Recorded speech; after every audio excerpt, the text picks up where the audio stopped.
Now we will welcome in the host of Small Ball, the Bucks podcast here on CreamCityCentral.com, Mr. Ian Paul with the lovely locks. Ian, how are you, my friend? I am doing great, Alex. Thank you for having me on the show today. Of course, man, anytime. So let's just jump right into it. Return plan, 29 to 1 vote. Your thoughts?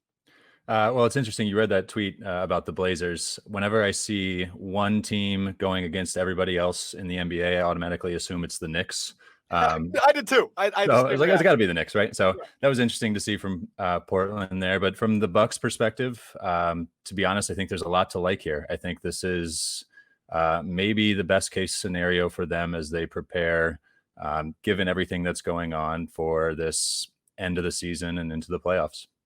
Yeah, you mentioned that. The six and a half game lead on the Raptors, or 5.5 game lead, whatever it is, very close. They need to win a couple games, and they clinched that one seed. So, with an 8 game regular season remaining, what's the game plan if you're Coach Bud? Do you really just try to win those 2 games, clinch it, and then call it a day, get back to the practice?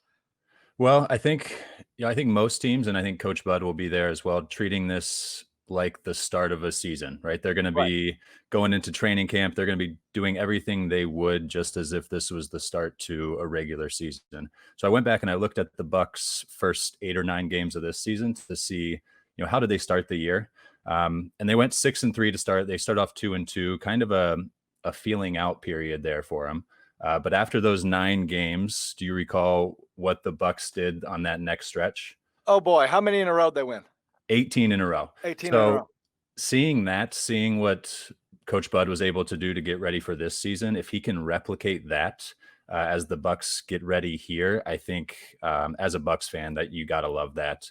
If the Bucks can hit their stride after those 8 games and go on a tear like they did at the beginning of this season, good things are to come. So you're looking at it, you pretty much answered my question, but I'm going to double down. We were just talking about how this affects chemistry, not only with the Bucks, but across the NBA. What's your thoughts on what this break period has kind of done? Yeah, it's going to affect it tremendously. I think across the board, all teams are going to see it. Teams that like the Bucks that rely heavily on ball movement, I think maybe they're going to be a little more susceptible because it's been a while since these guys have been on the court. You mentioned players are kind of all over the country. A lot of them are in Milwaukee, but they're not. They've been able to get into the gym, but only a couple at a time and not Right. working out together. So I think the Bucks obviously are in a tremendous situation where they got to win 2 games. They got 2 games against the Wizards, the Grizzlies. They're going to be able to get those 2 games easily. But I do think it's great that they get to see the Raptors, the Celtics, the Heat, 3 teams that there's a really good chance they have to go through in the playoffs. So not only can they treat it as a warm up, but they can also see these teams that they got to prepare for.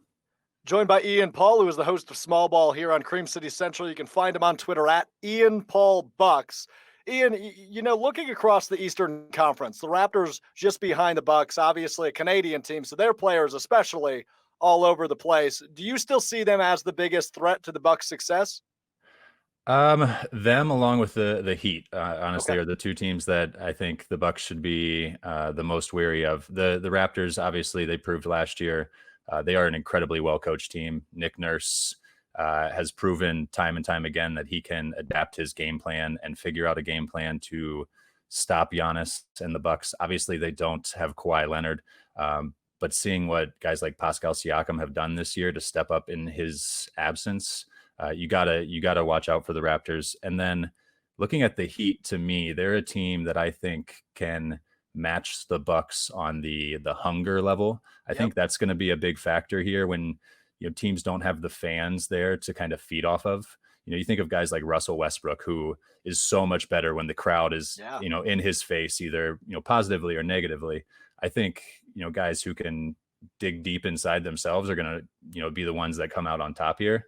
I think the Heat got some of those guys, Bam Adebayo, but I think Giannis is probably maybe the best at that in the league when it comes to internal intrinsic motivation. This is a topic that keeps popping up across sports media because we have so little to talk about. But I want to get your thoughts because you're probably just as pissed off as me about it. LeBron James is not the most valuable player in the league this year, right? No matter what he does in these next 8 games, he's not the MVP.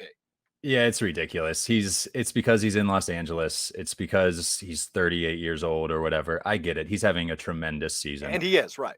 But on every metric you look at, it's Giannis, hands down. He is likely going to be the defensive player of the year.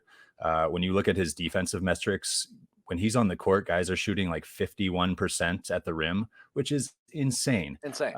And then, you factor in what he's done offensively and, all the advanced metrics love him.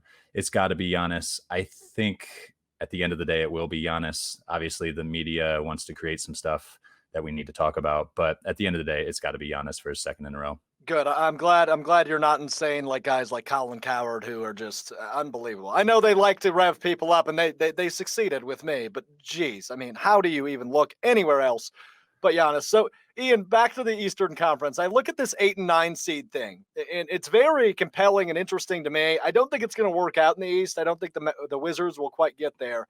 The West, that's a different story. How do you think about the 8-9 thing? Is this something they can implement moving forward if it works out nicely? Yeah, it's interesting. So I think I like the idea of the play in, giving the 9 a chance to kind of knock the 8 off. I think I was listening to, I think it was Kevin Pelton from ESPN had a really good idea, where if the ninth seed is 4 games back, then they got to beat the 8th seed 4 times in a row. If it's 3 games back, then it's 3 in a row to kind of scale it a little bit.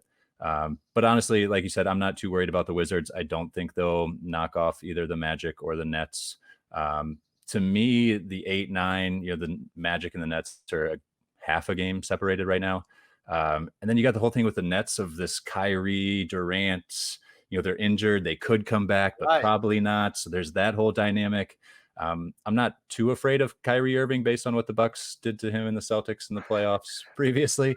But you got to be somewhat scared of Kevin Durant. He's not going to be 100%, but he's one of the best basketball players of all time. So how can you He's still not be Kevin worried? Durant. Yeah, exactly. Exactly. Joined by Ian Paul, host of Small Ball here on Cream City Central at Ian Paul Bucks. Ian, couple more for you before we let you go. I know you had to vote in our Twitter poll, which is how this affects the Bucks. Where'd you go and why? So I went not at all. And that's compared to how it affects other teams, right? Obviously, this is affecting every team a little bit, but I think when you look at other teams, it is impacting other teams more than it is impacting the Bucks. And a lot of that has to do with, their spot in the standings. They got that 6.5 game lead on the 2 seed Raptors. So they have so much more flexibility in these 8 games. Because of that, they can take some steps so that it doesn't have as big of an impact on them moving forward.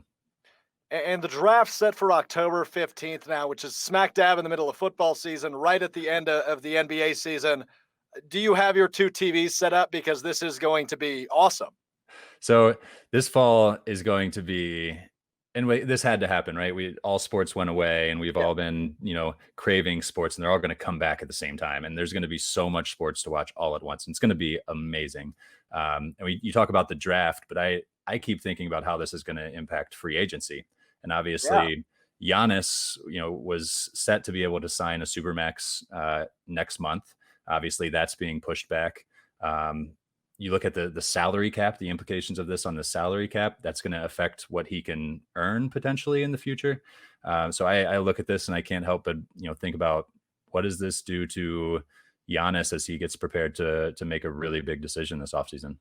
Yeah, now that you bring it up, I might as well ask about it because 2021 is when he's set to be a free agent, but he can sign that supermax. As you mentioned, grab your crystal ball. What do you think is going to happen with Giannis? So my gut, and I've been, the last few episodes on Small Ball, I've been talking to fans and writers of different teams who've kind of gone through this with their superstars. I talked to some Cavs writers about LeBron and, went to Curry and tried to get an idea for what's going to happen. And after all of that, I think because of this situation, I think it's more and more likely that he signs something like a 2+1, where he signs, the 2 guaranteed with the 1 player option. Yeah. I think it's got to be tough for him with all this uncertainty, what's going to happen to the cap, to sign a supermax, because I think he would rather wait a couple years, push it down the road a little bit until things settle down, and then sign that supermax that will get him as much money as possible. Not only do you have glorious locks, you have a glorious, glorious mind. We appreciate you, Ian, and we'll have you back soon. All right, man. Appreciate your time. Thank you. Absolutely. The hair, the quarantine hair is definitely going strong. Yeah, I need a damn haircut too, but we'll get there eventually. Thanks again, Ian. That's Ian Right on. Paul, host of Small Ball, right here on Cream City Central at Ian Paul Bucks on Twitter. Great stuff from him. Go shoot him a follow because Small Ball, one of my favorite podcasts, my favorite Bucks podcast in the world. And no, that's not biased. It's because listen to his voice. I mean, he's just tremendous and he knows exactly what he's talking about all the damn time.